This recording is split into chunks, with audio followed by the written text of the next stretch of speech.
राष्ट्र सह्याद्री, आवाज जनतेचा, प्रयत्न जनहिताचा।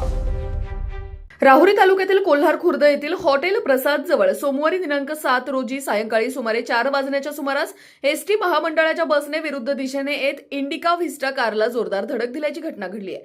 या अपघातात कारमधील 3 जण गंभीर जखमी झाले असून त्यांच्यावर प्रवरा मेडिकल ट्रस्ट रुग्णालयात उपचार सुरू आहेत। मिळालेल्या माहितीनुसार MS17 AJ 2815 क्रमांकाची इंडिका व्हिस्टा कार राहुरीतून कोल्हारच्या दिशेने जात होती।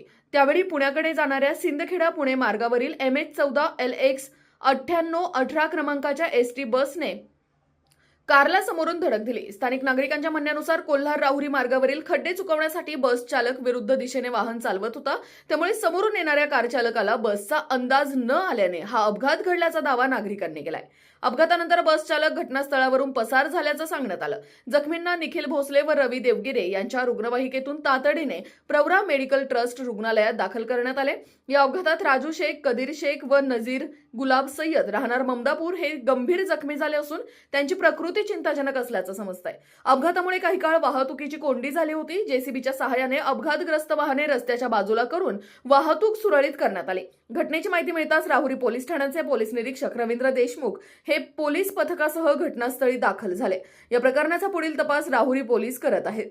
राष्ट्र सह्याद्री न्यूज साठी प्रतिनिधी गणेश कुंभकर्ण, कोल्हार। राष्ट्र सह्याद्री, आवाज जनतेचा, प्रयत्न जनहिताचा।